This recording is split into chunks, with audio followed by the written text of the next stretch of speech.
Hey everybody, most of you know this is Ron French, and he's my mystery volunteer interview for today.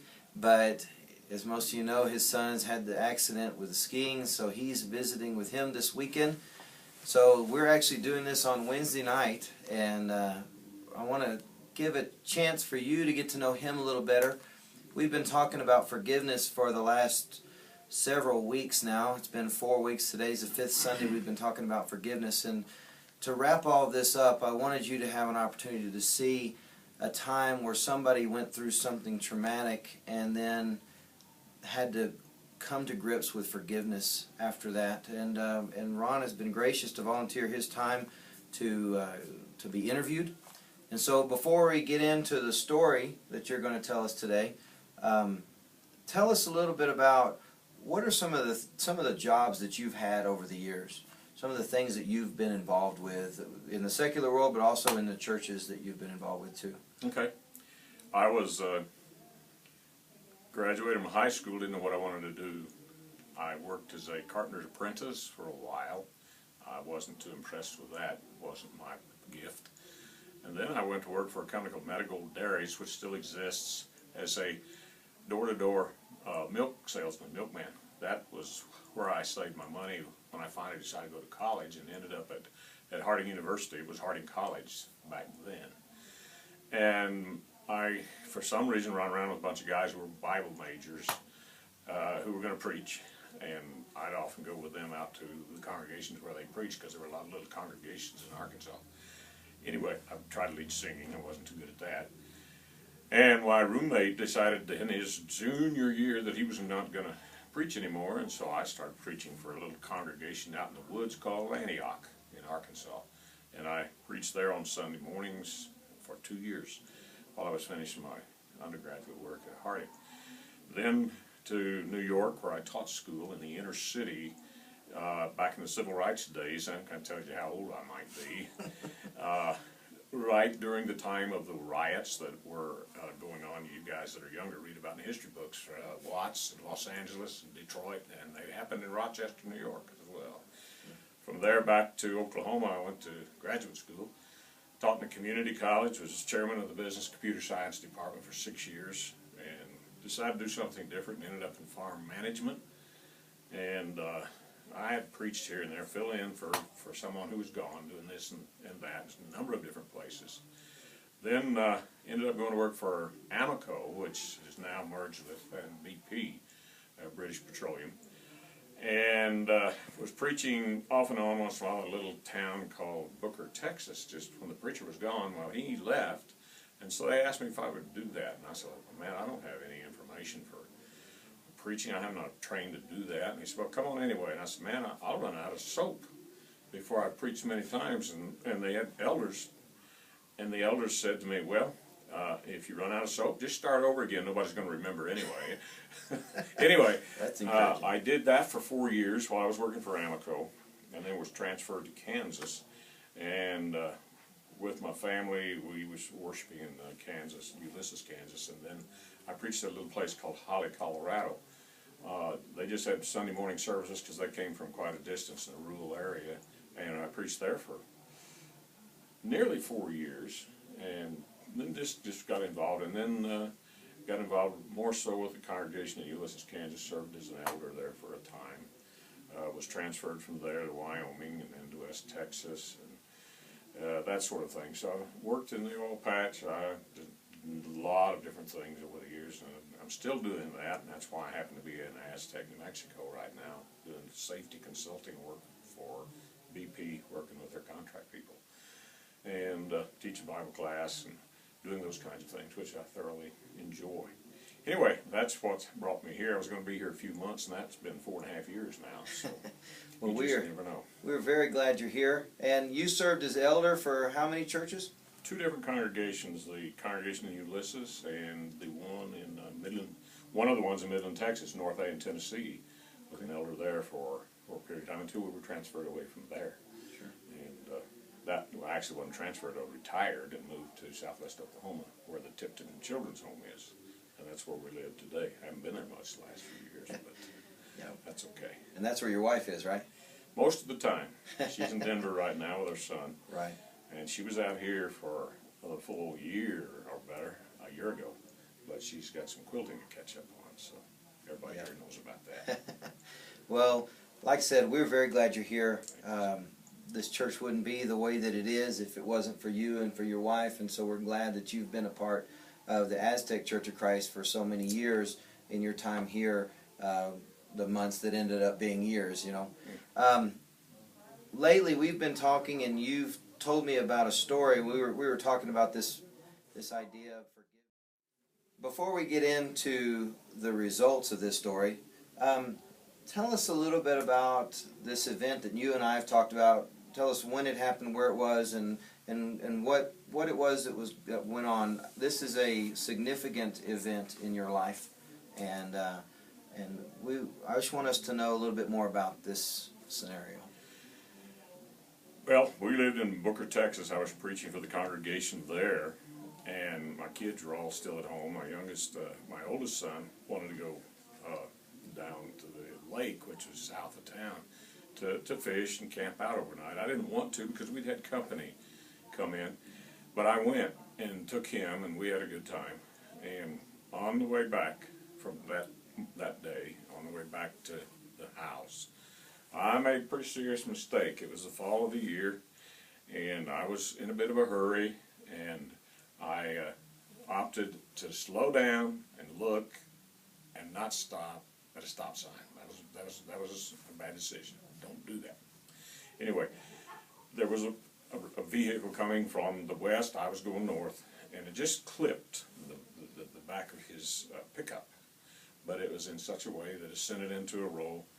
He was traveling at a high rate of speed, and it literally threw the axles, front and rear, out from under the four-wheel drive, his vehicle, and threw him out. So I'm responsible for the death of another individual. He died in that accident. I was not hurt. My son was not hurt. Our car was damaged badly, but we weren't hurt. Now, emotionally, internally, guilt-wise, yes, that was something that was difficult to deal with. That happened on an early Saturday morning. I approached the congregation the following Sunday morning. I did not preach. I asked their forgiveness and their understanding, their patience while we dealt with this situation, because we had no idea what the ramifications could be. We knew that there were all kinds of possibilities. Anyway, I had a struggle with it. I didn't miss any working for Amoco. But I would come home and go straight in the house. I would not go outside. I wouldn't go in the backyard. I wouldn't go in the front yard, because I had this tremendous burden of guilt. And I felt responsible, because I was, for what had happened. The local sheriff in that county at the time was a member of the church who worshiped where I was preaching. And he told me, he said, I have never, ever investigated an accident where the person who made this mistake lived and the one who didn't did not live. So it was a different situation altogether. Anyway, over time, I found people who would come to me or had written me and said, we've been there. We've had similar experiences. That helped, because there was understanding. My struggle was with the forgiveness thing and the guilt. We had, I found out a little later, a mutual friend of the widow who had a young son and was a good friend of my wife and I. And she contacted us one day and said, this lady would like to meet with you and your wife. And so we did that with a mutual friend. How did that make you feel, to know that you're going into this meeting with this woman whose husband died, she's got her son, you're going to meet with them? How did you feel about that? I was scared to death. I just couldn't imagine that my responsibility for what had totally changed her life and her son's life, that she could ever even want to see me, much less visit with me. What I learned through my insurance was, and I had an attorney, And what I learned was, she said to them, if there's insurance that he has that can be settled with it, that's all I want. I want no lawsuit, I want nothing. And when we sat down together, of course, the four of us, the five of us really, my wife and I, her son, and she, and our mutual friend, there was a significant amount of discussion and talking, crying, even some laughing. But it was a tremendous healing thing for me, and I know it was for her too, based on feedback we got from our friend who was a member of the church. But that helped. But I didn't want to go anywhere. I didn't want to see anyone. I just had a tough time dealing with that. Back before that meeting, you're going home, you're retreating into your living room. You said you turned your garage into a den, and it was a real dark place, and you went in there and hid.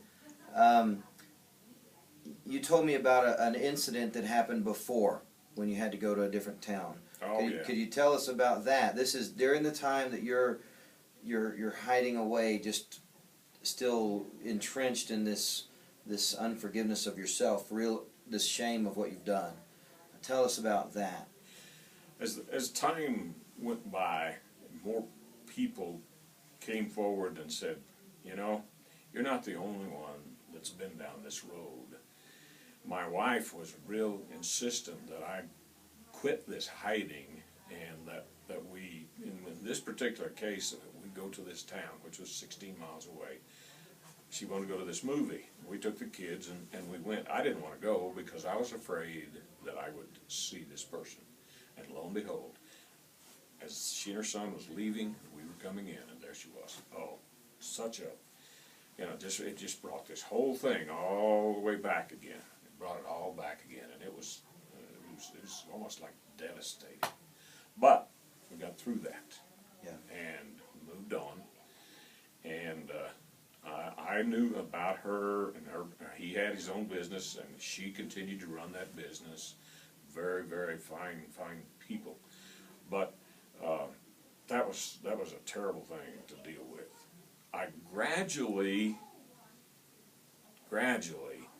learned to accept the fact that there were people out there who knew, some who didn't. They didn't look at me with a jaundiced eye. I felt like they did, because I was carrying the burden of guilt and responsibility, and struggled with that for a long time.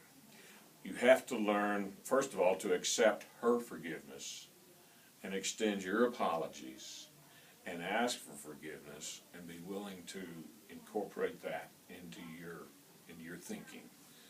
I did not have any specific counseling. It might have helped me had I had some kind of counseling. I did not experience that. But with the passing of time, the hardest thing, I knew God had forgiven me. I had to ask Him for that many times, and I know that without a doubt that He forgives. Absolutely. If your heart is right and your desire is for that forgiveness, there isn't anything that He can't forgive you of if you're penitent, if you're willing, and if you let Him know that. He understands, and He can read your mind, and He can read your heart.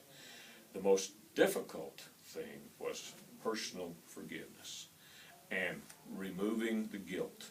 That's been soon be 35 years ago when that happened. I don't carry any guilt today. I still carry the memory, and I think that's the way God intends it. You don't forget, but you relieve yourself by giving it to Him, and let Him have the burden, and He'll take care of it. And He does. And I feel no heaviness. I feel no, maybe I should. No, I don't think I should, because God has taken care of it. That's right. And I don't have any guilt feelings about it at all anymore. I have a very fresh memory of it, every detail of it. It's like it was yesterday, but like I said, nearly 35 years ago. So people go through a variety of things in their lives, and they make decisions, whether it's a decision to divorce or to cheat on a spouse, or whether it's a decision to abortion is a huge thing in our world today. or maybe they're driving and they cause the death of somebody, or it could be any number of things that people go through, and they're dealing with this kind of heaviness that you've dealt with. What would you say to a person who's dealing with that and is still in that place, like when you were hiding? What would you say to them to help them realize they can come out of this, and what they would need to do to come out of that place? I would say, and it would vary with the individual, that one thing that would be very beneficial would be some professional counseling to help deal with, especially if this is something that's really a burden that you just, that has just got you totally obsessed and that sort of thing. That would help. I did fine without it, but it took time. But I would say to anybody who has done any of the things you mentioned, and there's any number of other things that can be spoken about or identified, that if someone comes to you and offers you forgiveness, you extend that. If they ask you for forgiveness, you extend that. And because if you can't forgive, you're hurting yourself more than you're hurting anyone else. Put the ball in the other person's court, regardless of how they deal with it. Then you have to let God have it, and then you have to learn to relieve yourself of the guilt and the burden that's there, not the memory. Don't make the mistake twice. If you remember, and you will. But I would say it doesn't matter, because we've all done things that were wrong. We've all committed sin of one kind or other. We're sinful people. Give it to God and accept His forgiveness and let Him carry your burden of guilt and go forward. You can't go back and change what's happened. You can reflect on what's happened. You can learn from what's happened. You can benefit from what's happened. Don't dwell on it, but glean from it, because there's always a silver lining. And there were many good things that came out of my experience. But I wouldn't want to experience it again. But be that as it may, let it be God's to deal with. Now, that's easy to say. It's not easy to do. It takes a long time. It's a process. In fact, it's a continual process, because we still sin. Absolutely. In the process of telling the story, you mentioned that there were people that would come to you. How did that affect your ability to forgive yourself? All of these people at church and different people that you've met, what was their role in you coming to grips with forgiving yourself? Well, one thing was it didn't take long to discover that I was not alone. I felt like I was the only one who'd done this. These people, and it wasn't any of them identical, but they had done things that had impacted someone else's family. Not necessarily in, but similar to the way that I had impacted that family, and there's ripple effects. So that helped me to realize that, and I was mature enough, old enough to, we're human, we make mistakes. That doesn't excuse anything, but there were people in the body of Christ, and there were people from outside the body of Christ that I knew who came and said, hey, we've been there, or we know people who've experienced that, or we've experienced that ourselves. And when you begin to network with folks like that in the body and outside, it helps you to understand that, hey, you're really not alone. Of course, you never are anyway because of God, but you're not alone, even amongst other people. That's right. And there's tremendous support that way that helped the process of healing. And relieving the guilt and accepting the forgiveness and that type of thing. So, looking back on this, now you realize you're forgiven of God, and you never had really a doubt of that. No. You knew that. And you have forgiven yourself. Yes. The feeling now as opposed to the feeling before, can you give me a description of the weight versus the difference afterwards? Well, yeah, it's like the burden of this thing was just almost unbearable for a while. In that you feel responsible, which you are. You feel guilty, which is a natural feeling, if you have a conscience at all, you feel not only did it impact that family, it impacted my family. I was not doing good at all communicating with my wife and kids while I was dealing with this. And it had me obsessed. I was preoccupied. I didn't know what was going to happen.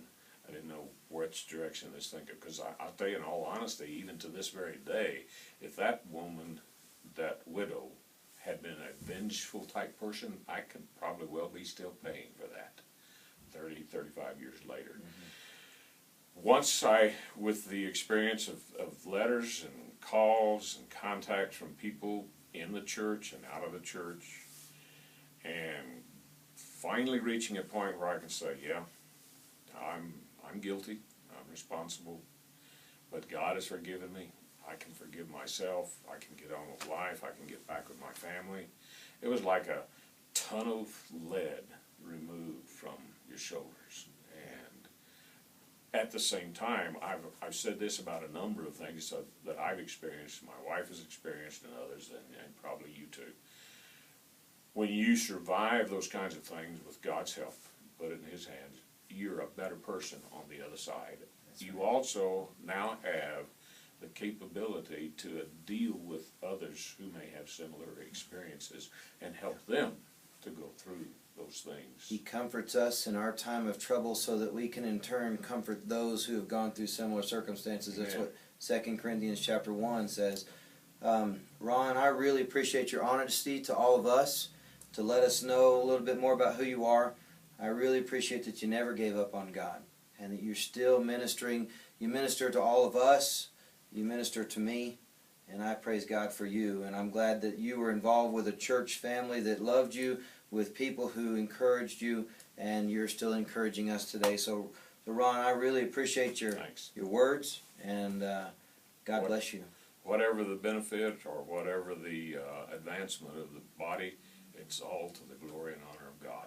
That's right. That's right. It is. That's right.